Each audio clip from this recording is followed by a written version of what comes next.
వయస్సులో మీకంటే పెద్ద వాళ్ళందరూ గూడా వాళ్ళ లైఫ్‌లో ఎక్కువ ఎక్స్‌పీరియన్సెస్‌ని గెయిన్ జేషిర్రు. అందుకని వాళ్ళు చాలా తెలివైన వాళ్ళని జెప్పేసి మీ చుట్టుపక్కల ఉన్న వాళ్ళు ఎవరో ఒకళ్ళు డైలాగ్ గొట్టే ఉంటారు. కానీ నిజం జెప్పాలంటే దీన్ని మనం కొంచెం అర్థం జేసుకోవాల్సిన అవకాశం చాలా ఉన్నది. ఇప్పుడు తెలివికి సంబంధం లేదు. ఏజ్ అనేది ఒక న్యాచురల్ ప్రాసెస్ అది జరిగిపోతూనే ఉంటదది. అది టైమ్‌తో పాటు జరుగుతూనే ఉంటది. ఈ భూమి పైన భూమికి, చెట్లకి, జంతువులకి, మనుషులకి అన్నింటికి గూడా ఏజ్ అనేది పెరుగుతూనే ఉంటది. సో, ఏజ్ అనేది ఒక మనిషికి పెరుగుతుంది అనంటే, ఆయన లైఫ్‌లో ఎక్కువ సంఘటనలని తను ఎన్‌కౌంటర్ చేసే అవకాశం తనకు దొరికింది. అట్లా తనకు ఆ అవకాశం దొరకడం వల్ల తను ఎన్నో ఎక్స్‌పీరియన్సెస్‌ని గెయిన్ చేయగలిగాడు. అయితే ఇట్లా ఎక్స్‌పీరియన్సెస్‌ని గెయిన్ చేయగలిగాడు. కానీ ఆ ఎక్స్‌పీరియన్సెస్‌ని తను అర్థం చేసుకొని మళ్ళీ దాన్ని రిపీట్ చేయకుండా ఉండడం కోసం తను ఎలాంటి యాక్షన్స్ తీసుకుంటాడనే దాన్ని బట్టే ఒక మనిషి యొక్క తెలివితేటలని డిపెండ్ అయి ఉంటది.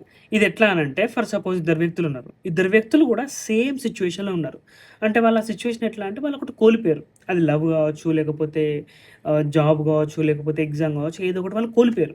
కోల్పోయినప్పుడు ఫస్ట్ పర్సన్ ఒక పర్సన్ ఏం చేసిండు అనంటే, అసలు తను ఎలాంటి అవగాహన లేకుండా, అసలు నేనక్కడ ఏమన్నా తప్పులు చేసినా, నేను ఇంకేమైనా చేస్తే నేను దాన్నేమైనా తెచ్చుకోగలుగుతానా అని చెప్పేసి వాటి గురించి ఏం అర్థం చేసుకోకుండా, జస్ట్ దాన్ని అట్లనే వదిలిపెట్టేసేసి తను ఉండిపోయిండు. సో, నెక్స్ట్ టైమ్ మళ్ళీ ఇలాంటి సిట్యుయేషన్ ఎదురైనప్పుడు మళ్ళీ అవే తప్పులనేటివి మళ్ళీ రిపీట్ చేస్తూ ఉన్నాడు. సో, ఇక్కడ తను ఎలాంటి తెలివి అనేది సంపాదించుకోలేకపోయాడు. కానీ ఇంకొక పర్సన్ ఏం చేసిండు అనంటే, అసలు నేనది ఎందుకు కోల్పోయినా? అసలు నేనేం జేస్తే నాకదొచ్చేది అని జెప్పేసేసి దాని గురించి మంచిగా అవగాహన తెచ్చుకొని, మళ్ళీ నెక్స్ట్ టైమ్ ఇలాంటి సిట్యుయేషన్ వచ్చినప్పుడు, మళ్ళీ దాని గురించి తను ఇలాంటి యాక్షన్స్ మంచి మంచి యాక్షన్స్ అనేవి తీసుకొని తనక్కడ తెలివిని గెయిన్ జేసుకోవడం అనేది జరుగుతది. సో, ఇక్కడ ఇద్దరు గూడా సేమ్ సిట్యుయేషన్‌లో ఉన్నారు. ఇద్దరు గూడా సేమ్ ఎక్స్‌పీరియన్స్‌ని ఫేస్ జేస్తున్నారు. కానీ ఇక్కడ ఒకళ్ళు తెలివి సంపాదించుకుంటున్నారు. ఇంకొకళ్ళు తెలివి సంపాదించుకోలేకపోతున్నారు.